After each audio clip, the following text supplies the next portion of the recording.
Hey guys, I thought I'd do a couple of tutorials just to try and help with solo play in War Thunder and also hopefully help our team play. So I thought the best way to do that is just look at the common problem, which is the enemy. So I'm just going to do a couple of quick videos about some of the commonly annoying tanks we come across in War Thunder that always seem to be getting the best of us or seem rather nasty all the time. So I'm just going to talk about T34s, the Russian tanks, and look at the three models of T34 you're going to face and what the best way is to kill them, preferably with one shot wherever you can. So you can see there's three main models we're going to come up against in tier sort of around BR3, which is tier 2. The first one is T34 1940, and you can see this is, you can tell this tank is the T34 1940 because of the turret. The turret's a bit of a smaller turret, and you'll see at the front here it's got a curved section that comes down, and it's got a sort of short stocky gun.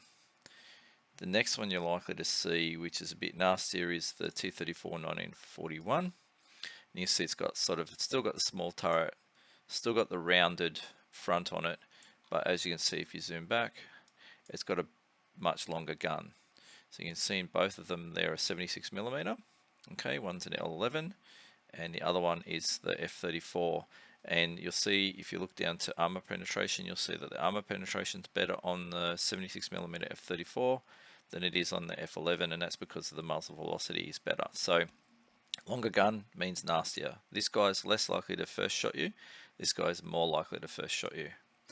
And then if you go to the top of BR2, I think it is, rank 2 and BR 3.7, you get the T34 42, and this is where the Russians went, the turret's too small, it can only fit 2 guys, we need 3 guys, and the main reason for that was because the T34 41 versions didn't have a radio in them, and so in terms of actual tank tactics in real life, that was pretty terrible.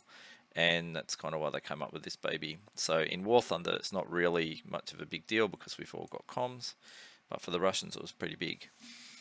You'll see it's using the same gun as the T34 41 later version, so it's got the same penetrating power, but it is a little bit more turret and hull armor if you took notice of the other two, so it is a bit more tanky as well. So what do you do when you come up against one of these very annoying tanks? So if you come up to them facing like this, the easy way to tell it's a T34, even if you're not used to tanks, is it's green and it kind of looks like a bit of a trapezoid. And you'll see they all have the same pretty much sort of thing, with the 42 being a little bit more prominent. Now, what you don't want to do in a T34 is land anything on this slopey armor if you're shooting from the front.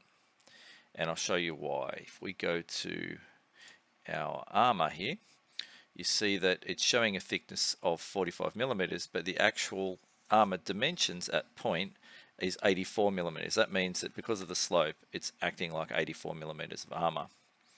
And if you start to turn a T34, so if you're shooting it from slight an angle, you see now it's 90mm. And very, very importantly, you'll see why it's dumb to shoot at the side of a T34 if you're at an angle. Look at the thickness on the side armor. It's actually 40mm in reality, but it's actually acting like it's 153. And that's why it's way more. So even if the tank's like that, you're still looking at 66. When it's really perpendicular to you, you're down to like 50mm of armor. That's why it's pretty key to hit them from the side and not from the front. Same deal why you don't want to shoot at the top of most turrets, at least at close range, because you'll see you've got a fairly decent thickness there. The gun mantlet not so much. With the T34 40 and 41, who both have the same turret, you see the armor's the same pretty much. Where you want to shoot if you've got a fire from the front, there's two places. The first one is the machine gun port. If you have to take a front shot, aim right at that machine gun port. And the reason is you'll see it's pretty flat, so it doesn't have that same angle of protection, and it was a weak point in the T34 and you could penetrate through. And if you penetrate through, you'll see there's a nice bloke there and potentially the gunner, or sorry, the loader that you can get rid of. If you get rid of the loader, they can't reload their shots very fast until the crew switches over. The other point you want to try and aim at is in here. So if I take the armor off for a second, sorry. If you're looking back at this distance, you want to be aiming right in there and right in there, or right in there. From further back, it's a little bit of a different prospect. You need to aim a bit higher to land it in there, but what you're aiming to do is land that shell somewhere in on the bottom of that turret ring. And the reason for that is very simple. When you flip over to armor, you'll see that if actually I'll take it off armor.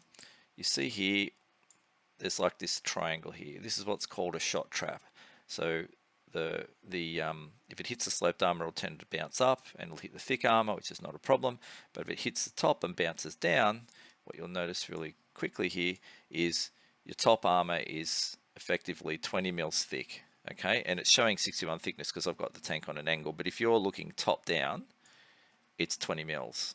Okay, so if you can get that shot to hit there and bounce down, look at who's inside. 2 crew, gunner, basically they're all going to die pretty much. It'll be a one shot.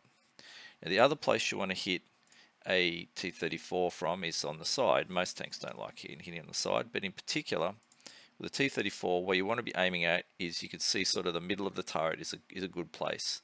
Okay, and you don't want to aim for the turret because it's more heavily armored. You want to be aiming for that side spot. And why? Because there's a nice big fuel tank there. And guess what is on the other side of the fuel tank? If they're carrying a full ammo load, if they're that dumb, you may get weapons going off. The rest of the ammo is on the T34 is actually really smartly stowed under the floor, so getting a ricochet into ammo is not that easy in a T34, which is why it's a bit more of a survivable tank. If you have to hit it in the back quarter, aim it sort of around there. You may penetrate to the engine. If not, you'll definitely start a fire. Obviously, anything from the back is good because you'd knock out the engine. The rear of the turret is not normally a great place to shoot unless you've got no other choice, because there's so much space. It's hard to get kills on the crew, and it's hard to ricochet down. If you look at the T34-41, the beauty of the T34s is the 41s are exactly the same layout. Here or here is the same shot, and the crew arrangement and the fuel tank arrangement is all the same, so you don't have to care about your variations like you do in some other tanks. The T34-42 is a little bit of a different prospect. So same deal on the armor and the side shot range where you want to aim. The armor's a little bit thicker, so you'll see here if you hit it on the front here, you got no hope.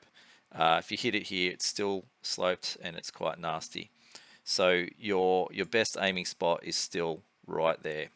In the 42, you don't get that same shot trap effect. Okay, however, it does have a very exposed turret ring, right? And that turret ring is 54 mils, okay, and it's not sloped. So again, you're aiming at distance, you want to be aiming to land it in that turret ring so that hopefully it goes through, or even luckily, but most likely bounces down.